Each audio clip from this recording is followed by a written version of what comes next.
Geggeessummaa fi ogummaa daawwaa aangawoota mana maree waliigalaa dhimmoota Islaamaa Gaambeellaa, imaamota masjiidaa, ustaazotaa fi daawwatotaaf karaa waajjira mana maree olaanaa dhimmoota Islaamummaa Itoophiyaatiin kennamaa ture xumurame. Itti aanaan itti gaafatamaan damee naannolee fi diyaasporaa mana maree waliigalaa dhimmoota Islaamummaa Itoophiyaa Sheek Zaakir Ibraahim akka jedhanitti leenjiin ijaarsa dandeettii hooggansaa fi daawwatotaaf magaalaa Gaambeellaa hoteela Guwaatti guyyoota 3 walitti aansuun kennamaa ture milkaa'inaan xumuramuu ibsan. Leenjiin kun yeroo jalqabaatiif ulamaa'ota naannichaaf kan kenname ta'uu kan Sheek Zaakir haala qabatamaa naannichaa irratti hundaa'uun gara fuulduraatti leenjiin cimee kan itti fufu ta'uu ibsaniiru. Pirezidaantiin mana maree olaanaa dhimmoota Islaamummaa naannoo Gaambeellaa Sheek Bashir Hussein Ibraahim leenjiin hayyoota mana maree olaanaa dhimmoota Islaamummaa federaalaa irraa ulamaa'otaaf kenname leenjifamtoota hojii gara fuulduraatiif akka humneessu ibsaniiru. Hojiin daawwaa naannichatti hawaasa musliimaa biraa akka qaqqabu taasisuuf leenjiin geggeessummaa fi dandeettii daawwaa guddisu walduraa duubaan qophaa'u akka qabus dhaamameera.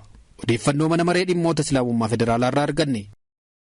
Manni maree dhimmoota Islaamummaa godinaalee fi magaalota Oromiyaa garaagaraa yaa'ii idilee isaanii geggeeffatan. Manni maree dhimmoota Islaamummaa godinaalee fi magaalota naannoo Oromiyaa garaagaraa kallattii majlisni Oromiyaa kaa'een yaa'ii idilee geggeessaniiru. Haaluma kanaan manneen maree dhimmoota Islaamummaa magaalaa Moyyaalee, magaalaa Asallaa, godina Shawaa Kibba Lixaa fi magaalaa Walisoo yaa'ii idilee isaanii kan geggeessan yoo ta'u, gabaasa hojii dhiyaatee gamaggamuu fi karoora gara fuulduraa irrattis mari'achuun raggaasisaniiru. Mana maree dhimmoota Islaamummaa naannoo Oromiyaa irraa hooggansii gara godinaalee fi magaalotaatti gadi bu'uun yaa'ii kanneen irratti kan hirmaatan yoo ta'u, majlisni sadarkaa godinaalee fi magaalotaa irra jiran caalaatti cimanii hawaasa isaanii akka tajaajilan, hooggantoonni wal hubannaan jabaatanii akka hojjetan, tokkummaa, hubannoo barnootaa fi kallattii garaagaraatiin hawaasaaf hawaasatti siqanii akka hojjetan ergaa dabarsaniiru. Mareen kun bakkoota biroottis kan itti fufu yoo ta'u, manni maree dhimmoota Islaamummaa naannoo Oromiyaa majlisoonni godinaalee fi magaalotaa kaan hafanis yaa'ii isaanii akka geggeessaniif akka gabaasa dhiyeessan hubachiisameera. Odeeffannoo mana maree dhimmoota Islaamummaa Oromiyaa irraa arganne. Godina Shawaa Bahaa magaalaa Baatuutti sagantaan daawwaa fi eebbi barattoota barnoota amantaa Islaamaa hordofaa turanii taasifame. Waldaan Islaamaa dhaloota Imaam Bukaarii jedhamu godina Shawaa Bahaa magaalaa Baatuu keessatti barattoota barnoota amantaa Islaamaa adda addaa barsiisaa turan magaalaa Baatuu galma yuunivarsiitii naannoo Oromiyaatti eebbisiiseera. Barattoonni kunneen daldaltoota halkanii fi dhuma torbee waggaa tokko oliif barachaa turan yoo ta'u, hojjettoonni mootummaa fi dhaabbilee dhuunfaas keessatti argamu. Sirna eebbaa kanarratti Sheek Amiin Ibroo, Ustaaz Ahmadiin Jabal, mashaayikoonnii fi ustaazonni keessummoonni garaagaraa akkasumas hawaasa musliimaa magaalichaa hedduun argamaniiru. Itoophiyaan waggoota kurnaan dhufanitti konkolaattota elektirikaa hanga 500,000 fayyadamuuf hojjechaa jiraachuun ibsame. Itoophiyaan waggoottan kurnaan dhufan keessa konkolaattota elektirikii dhibbeentaa 95 fayyadamuuf hojjechaa jiraachuu ministeerri geejjibaa fi loojistikii beeksise. Guyyoota 3 darbaniif Finfinneetti geggeeffamaa kan ture simpooziyamii fi egzibishiniin idil-addunyaa Itiyoo Giriin Moobiliitii xumurameera. Ministeerri deetaan ministeera geejjibaa fi loojistikii Baraa'oo Hasan Itoophiyaan humna haareeffamaa fayyadamuuf karoora bal'aa qabachuun hojjechaa jirti jedhan. Damee geejjibaan oomisha konkolaattota elektirikii babal'isuun baasii boba'aa hir'isuu fi naannawaa magariisaa ijaaruuf hojjetamaa akka jiru ibsaniiru. Manni hojii ministeerichaas waggoottan kurnan dhufan keessa konkolaattota elektirikii 432 hanga 500 faayidaarra oolchuuf karoorfatee hojjechaa akka jiru beeksisaniiru. Yeroo qabame keessatti konkolaattota biyya alaarraa galfaman dhibbeentaa 95 konkolaattota elektirikii akka ta'an ibsaniiru. Konkolaattonni kunneen bal'inaan akka hojiirra oolan mootummaan tumsaa fi hordoffii olaanaa taasisaa jiraachuus dubbataniiru. Yeroo ammaas abbootiin qabeenyaa 15 ta'an konkolaattota elektirikii kurfeessuun tajaajilaaf dhiyeessaa jiraachuu tajaajila oduu Itoophiyaatu gabaase. Kan daawwachaa jirtan odeeffannoo Haamiltan irraa isiniif tamsa'aa jirudha. Odeeffannoo biyya alaatiin haleellaa Beeruutiin booda Hizboollaan Israa'elitti rokkeettiiwwan 250 ol dhukaasuun gabaafame. Waraanni Israa'el akka gabaasetti Hizboollaan daangaa Libaanos irraa rokkeettiiwwan 250tti dhukaaseera. Fulbaanatti erga muddamni gidduu isaanii jabaate haleellaan Hizboollaa kun isa jabaadhaa jedhameera. Kaabaa fi giddugala Israa'elitti namoonni baay'ee yoo miidhaman gamoowwan immoo manca'aniiru.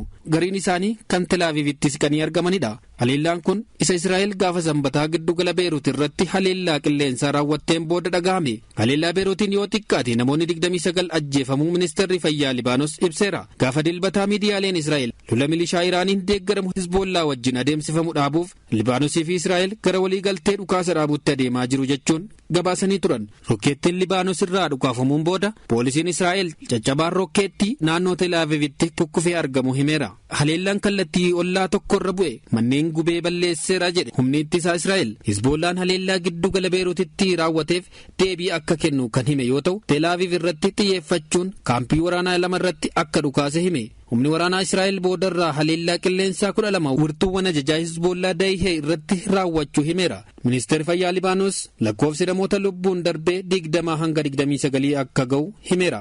Haleellaa Israa'el akeekkachiisa malee gaafa sanbataa raawwateen walumaagala namoonni 84 ajjeefamaniiru. Humni waraanaa Israa'el dhimma kana irratti yaada kennuu baatullee miidiyaaleen Israa'el haleellicha qondaala olaanaa Hizbollaa Muhammad Haydar ajjeesuu irratti kan xiyyeeffate ture. Israa'el lola Hizbollaa waliin taasifamuun jiraattonni 60,000 kaaba Israa'el irraa buqqa'uun akka deebi'aniifi jetti. Libaanoositti akka lakkoofsa faranjootaa onkoloolessa bara 2023 irraa jalqabee namoonni 3,670 kan ajjeefaman yoo ta'u, yoo xiqqaate 15,400 kan ta'an ammoo madaa'aniiru. Akka qondaaltonni Libaanos jedhanitti kanneen miliyoona tokko ol ta'an ammoo qe'ee isaanii irraa buqqa'aniiru. Torban lamaan darbanitti Israa'el haleellaa Hizbollaa irratti taasiftu cimsiteetti. Gaafa dilbataa ammoo miidiyaan Israa'el kaan jedhamu Israa'el Hizbollaa dhukaasa dhaabuuf yaada Ameerikaan dhiyeessite fudhattus ammallee garaagarummaan jira. Biyyoonni sooreyyiin doolaara biiliyoona 300 biyyoota guddataa jiraniif kennuuf waadaa seenan. Biyyoonni sooreyyiin doolaara biiliyoona 300 rikardiin galmaa'ee biyyoota guddataa jiraniif kennuuf waadaa seenan. Kunis jijjiirama haala qilleensaaf akka qophaa'anii fi ittisuu danda'aniif jedhame. Korri mootummoota gamtoomanii COP29 Azerbaaijaanitti sa'aatii 33 barfatee adeemsifame milkii malee xumuramuuf ture. Hoogganaan dhimma jijjiirama qilleensaa dhaabbata mootummoota gamtoomanii UN Simon Still daandii rakkisaa ture garuu waliigaltee irra gahuu dandeenyeerraa jedhan. Haa ta'u malee mariin kun bara darbe biyyoonni anniisaa hin haaromfamne irraa gara anniisaa qulqulluutti akka ce'an waliigaltee taasifame irratti marii dabalataa taasisuu irratti hanqateera. Biyyoonni guddataa jiran akkasumas kanneen addatti jijjiirama qilleensaaf saaxilamoo ta'an sanbata darbe kora kana addaan kutanii bahaniiru. Haa ta'u malee dilbata darbe hooggantoonni biyyoota garaagaraa jijjiirama muraasaan booda waliigaltee kana dabarsuu danda'aniiru. Murtoon kunis deeggarsa harka walitti dhahuu jabaateen simatameera. Biyyi Hindii garuu haasaa jabaa taasisuun ammallee sodaa qabdu agarsiistee jirti. Galmi kaa'ame rakkoo tokkoyyuu nuuf hin furu jijjiirama haala qilleensaatiif tarkaanfii fudhatamu gahaa miti jechuudhaan qarshiin kenname xiqqoo ta'uu himteetti.